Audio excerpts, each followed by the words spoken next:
Before we can solve questions that ask us to compare electronegativity, bond polarity, ionic or covalent character, we need to understand the general trend in electronegativities of the elements from the periodic table. Here we have the periodic table and the electronegativity values based on the Pauling scale. You can see that fluorine has the highest electronegativity of 4, and one of the least electronegative elements are cesium and francium. Francium is a radioactive element, so is never considered. The general trend in electronegativity is increasing electronegativity across the periodic table from left to right, and electronegativity decreases when you go from top to bottom down a group. The majority of the elements in the periodic table are metals, and we only have a few nonmetals that's on the right side. Metalloids or semimetals mark the boundary between a metal and a nonmetal. The metalloids are the elements starting from boron on this corner, then you move diagonal, then you go down, right, down, right, down. I call this the step boundary. Elements to the left side of the boundary are the metals except hydrogen, and elements on the right side of the boundary are the nonmetals.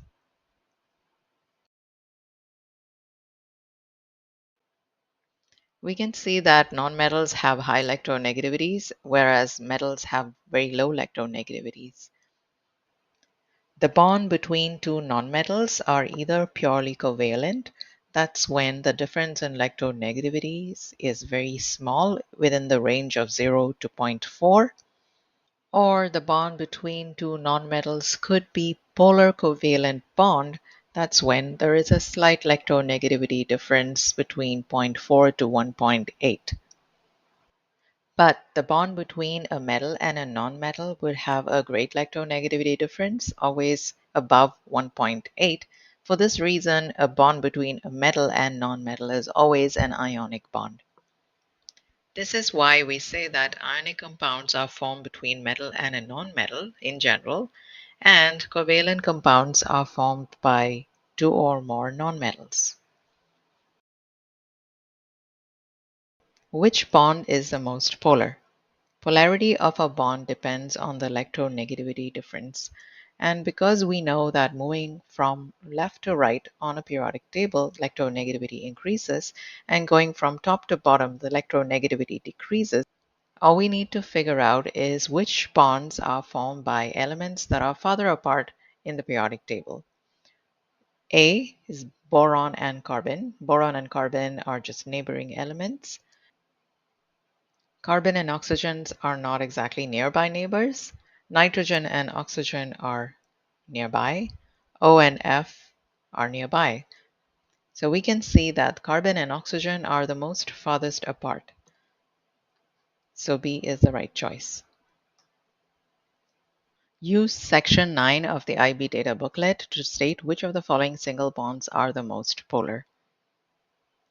Section 9 of the IB data booklet gives you first ionization energy values, electron affinity values, and electronegativity values of the elements. Electronegativity values are found on the bottom in the center of each element. First ionization energies on the top left and the electron affinities on the top right. Using these electronegativity values, we find that the OH bond has the greatest difference in electronegativities, hence the most polar. You can try this on your own and check if you got the right answer.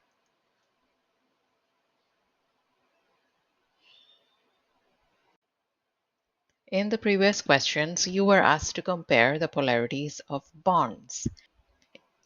However, in this question, you are asked whether this compound is polar or nonpolar.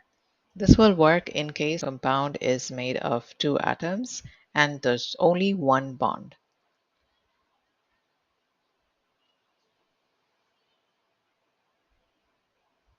So the compound with the greatest electronegativity difference would be the most polar. In this case, carbon monoxide is most polar.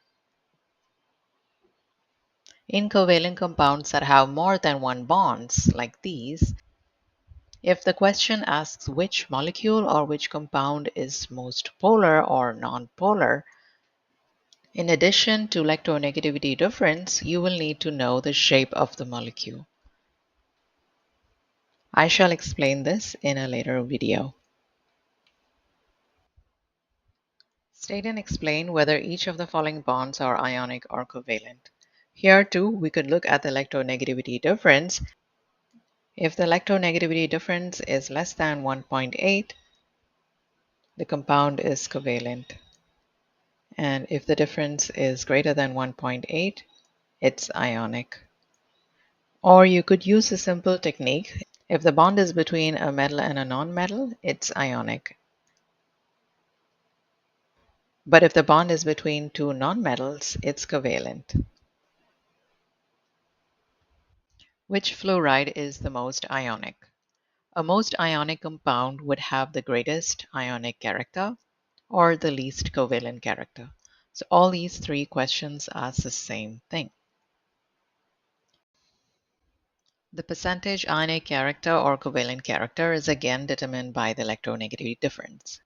Since electronegativity increases across a period and decreases down a group, the compound formed by elements from the top right corner and the bottom left corner would be most ionic or least covalent. In question 1, the elements involved are sodium, cesium, magnesium, and barium. And the nonmetal for all the compounds is just fluorine. So the greatest difference in electronegativity, looking for the elements in the top right and the bottom left, it's cesium fluoride. Noble gases are not assigned electronegativity values, and in the IB data booklet, the electronegativity values for noble gases would be missing. So I've seen this as a past exam question. Why aren't noble gases assigned electronegativity values? This is because they're already stable with a full outer electron shell and so do not make covalent bonds in the first place. Therefore, they do not have a tendency to attract or share electrons. Now, I want you to observe this question closely. I know we have picked cesium fluoride as the most ionic bond because the most ionic bond means most ionic character. But if you think the question is asking you to pick the compound with the greatest ionic bond strength, you would have picked MgF2 because compounds with the greatest magnitude of charge of the ions and smaller size of ions would imply a stronger ionic bond. The charges of the ions involved here are +1 -1, +1 -1, Mg is +2, fluorine -1, Ba +2, and fluorine -1. So the greatest magnitude of charges is for C and D, that's Mg and Ba, but barium being lower down in the group than Mg, Mg2 plus ion would have the smaller size. So greatest charge and smaller size goes to MgF2. But unfortunately, this is not what the question is asking for, and our answer is still cesium fluoride because that has the greatest difference in electronegativities between the elements. Next question, which compound has least covalent character? Least covalent character equals greatest ionic character. Here is the tip. In general, whenever formulas of compounds are written, the less electronegative atom would be written first, followed by the more electronegative atom. The lesser electronegative atoms in choices A, B, C, and D are silicon, sodium, magnesium, and cesium. And the more electronegative atoms are oxygen, fluorine, and chlorine. So again, the greatest difference in electronegativity is between cesium and fluorine, so that is the right answer. The third question, the less electronegative elements here are hydrogen, magnesium, carbon, and calcium. And the more electronegative elements, chlorine, sulfur, oxygen. Greatest difference in electronegativities between calcium and oxygen. So CaO has the greatest ionic character. Now we are moving on to questions in which we have to compare the strength of the ionic bond, and these questions are in no way related to the difference in electronegativities. Which combination of ionic radius and ionic charge would result in the highest lattice enthalpy?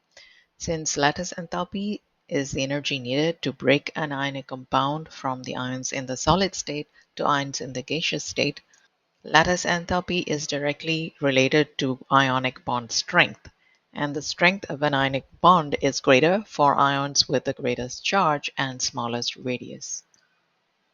So our choice is small radius and high ion charge. Which reaction has the most negative enthalpy values? When we observe these choices, all of them relate to either converting a solid ionic compound into their ions or bringing ions in the gaseous state to the solid state. Since the energy needed to break the ionic compound from the solid to the gaseous state is the lattice enthalpy, A and C would have positive enthalpy values. The greater lattice enthalpy is for the ions with greatest charge and smallest radius. Lithium and fluoride ions are smaller than sodium and chloride ions, so they would have the greatest lattice enthalpy. Since lithium fluoride has the greatest positive lattice enthalpy, the enthalpy change for the reverse reaction for lithium and fluoride ions to come together in the solid state would be most negative.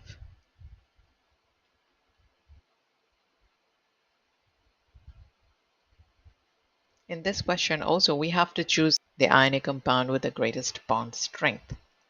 So greatest charge and smaller size. Mg is smaller than calcium. In this question, we have to arrange the compounds in increasing order of ionic bond strength. That would be the order of increasing magnitude of lattice enthalpy. So least charges first, and then followed by greatest charge and smallest size. NaCl and KCl have ions with the same charge, but the size of sodium is smaller than the size of potassium. So NaCl should have greater lattice enthalpy than KCl. In MgS and MgO, we have ions with the same charge, but oxide is smaller than sulfide. So the ionic bond in MgO is stronger than MgS. Strontium nitride has a melting point of 1200 degrees Celsius. Explain why its melting point is high. Strontium being in group 2 makes +2 ions, and nitrogen being in group 15 makes a 3- ion. And since the compound is formed between a metal and nonmetal with a great electronegativity difference, the compound is ionic and consists of ions in a giant lattice. Melting this ionic compound involves breaking these ions from the solid state so that they move to the liquid state, which requires a lot of energy. Hence, melting point is high. The melting point of magnesium nitride is 1500. Explain this difference in the melting point for strontium nitride and magnesium nitride. Magnesium nitride consists of Mg2 plus ions and N3 minus ions, whereas strontium nitride consists of strontium 2 plus and nitride N3 minus ions. The magnitude of the charges are the same, but Mg2 plus is smaller in size, being above strontium in its group.